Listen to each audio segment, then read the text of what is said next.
Hello, everyone. This is Tom Fox. I'm the Compliance Evangelist, and I'd like to welcome you to episode 327 of the FCPA Compliance Report.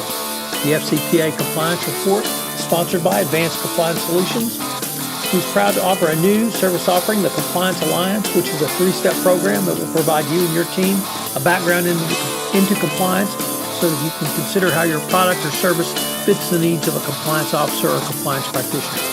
It includes working with your executive leadership team, a podcast sponsorship opportunity, and in-person training. Each section builds upon the other and provides your customer service and sales teams with the knowledge they need to have intelligent conversations with compliance officers and decision makers. When the program is complete, your team will be armed with the knowledge they need to sell and service any new client. Interested parties should contact Tom Fox at tomfoxlaw.com. In this episode of the FCPA Compliance Report, I have Pat Harned. Pat is the Chief Executive Officer and President of the Ethics and Compliance Initiative, ECI, which recently concluded its annual conference. The keynote speaker was Jeff Sessions. There was a panel of former Deputy Attorneys General and a wide variety of interesting other keynote speakers and breakout sessions that Pat details for us. She also gives us a little information about ECI and where upcoming topics, events, and conferences that the organization will put on. It's a very interesting episode, and I think you will enjoy it very much. This is Tom Fox. Thank you very much for listening to this episode of the FCPA Compliance Report. Hello, everyone. This is Tom Fox, and I'd like to welcome you back for another episode of the FCPA Compliance Report. Today, we are in for a real treat as I have Pat Harned, who is the Chief Executive Officer of the Ethics and Compliance Initiative. The ECI recently concluded their annual conference in Washington, D.C., and there were, of course, most of the listeners of this podcast will know some very interesting keynote speakers. Certainly Jeff Sessions, the Attorney General, led off, but it was much more than that. And with that somewhat long-winded introduction, Pat, welcome, and thank you very much for taking the time to visit with me. Thanks for having me, Tom. It's great to be here. Pat, I really wanted to just get your sense of kind of the highlights of the conference, what you thought the compliance practitioner took away, and from where the chair you sat in, were you able to accomplish what you were trying to do, and where it may be taking you and ECI going forward? That's a great question. So we, as you know, we hosted our annual conference for the Ethics and Compliance Initiative. And one of the things that we try to do with that event is to both expose practitioners to issues that are on the horizon. We try to give them opportunities to talk with other practitioners who are doing work to improve the quality of their ethics and compliance programs. And then we also just try to engage in a dialogue sometimes that can be a little bit more risky than other times. So this conference in particular, in inviting the Attorney General and inviting the former Deputy Attorneys General, we certainly took a few risks. It was in the interest of having a dialogue about what the priorities appear to be for the Department of Justice under new leadership. And then we spent a lot of time trying to understand what's that going to mean given all the other issues on the horizon for the ethics and compliance community. What will that mean for their programs? And I think overall, from where I sat, the conference was a great success. We had really thoughtful conversation. We were very pleasantly surprised by the willingness of the Attorney General to just be open and candid and approachable. And so we also heard from a number of practitioners that they felt that the breakout sessions and the opportunities they had to network were really worth the investment of their time. Pat, one of the things that struck me about some of the other speakers were that they really focused on the new buzzword of operationalizing compliance. I would call it doing compliance, but not simply to have a paper program or even some sort of certification of a compliance program, but actually getting out in the field and doing compliance in a wide variety of ways. It seemed like you really were helping people to understand how do you actually do this in, as you said, the current environment, political and business environment. I appreciate your observing that. One of the things that we did with this event was to lay over top of it the lens that we were trying to help practitioners elevate their programs, and in essence, working towards higher quality ethics and compliance programs. So when we put out a call for speakers for this event, we actually asked them to take a look at 5 principles that we have defined about a year and a half ago about what actually is characteristic of a higher quality ethics and compliance program, so that way the speakers were really challenged in their presentations to not just talk about here's what regulation says your program should look like, but how do you actually operationalize it? As you said, how do you embody it? How do you get ethics and compliance to be a mindset in your organization more so than just a function on a chart? One of the other things I observed was you had a wide variety of speakers from, or I should say, a wide variety of backgrounds. So you obviously had compliance practitioners, you had government regulators, you had academician types. I'm a son of a professor, so I get to throw that word around and love it when I can use it. But you also had representatives of vendors who have both products and services in the compliance space. And that always impresses me because I think it's really important to bring to the compliance community some of the business solutions that are being created out there. So you had a wide variety of speakers talking about, like you said, a wide variety of topics. I'm going to speak blasphemy in our industry, Tom. One of the things that I think I've now been in the ethics and compliance industry for almost 20 years, and one of my frustrations about our industry and our community is that we can get to thinking that unless you're a practitioner, your opinion is very different and may not be as valid as somebody who has worked in-house or is working in-house. And certainly there is nothing like the experience that comes from having to build and try to sustain a program in-house and being a practitioner. I don't mean to imply that, but I also think that it's very difficult to be challenged to think differently if you don't ever hear a different perspective. And some of the best thinkers out there in our industry are people who are consulting, providing services, vendors, because they see a breadth of companies in a year, whereas practitioners only really see the challenges they face in their own organizations. And even more than that, I too have come from the academic side of the world. And one of the things that I know too is that people who are authors, people who come from completely different perspectives and different industries also sometimes just have some real nuggets that help you to see your world differently. And that's why we also invited authors and different folks from universities who've written great books lately. And I do think people come away saying, I was challenged to think a little bit differently, and in that sense, the payoff is great. One of the, I thought, more interesting panels was the panel that followed Attorney General Sessions, which was seemed to be a variety of former deputy attorney generals under presidents as far back as Bill Clinton. And I was wondering if you might highlight for us some of the things that came out of that panel. We were so honored to be joined by 4 former deputy attorneys general. We were actually supposed to have 5. Mark Phillip was also supposed to be there, but he got called away at the very last minute and had to send his apologies.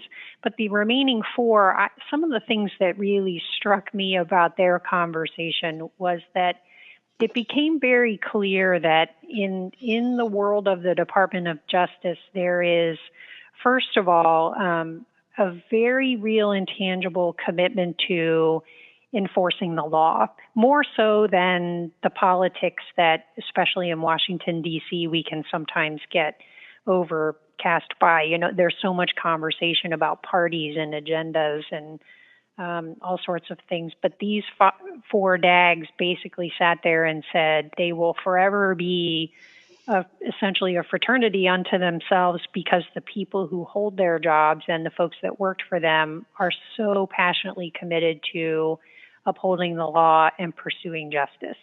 I think they also were very wise in their thoughts about what the agenda of the Department of Justice in general means for ethics and compliance programs.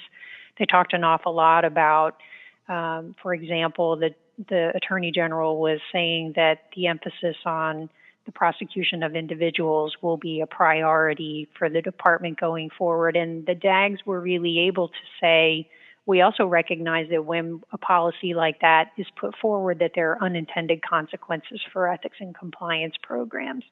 So they were really I think they were really thoughtful about what will these things really mean for programs. And then I also, just another thought that comes to mind is that they had a very interesting conversation about deferred prosecution agreements and the use of monitors. And they're not in agreement about whether or not the monitoring effort has been successful.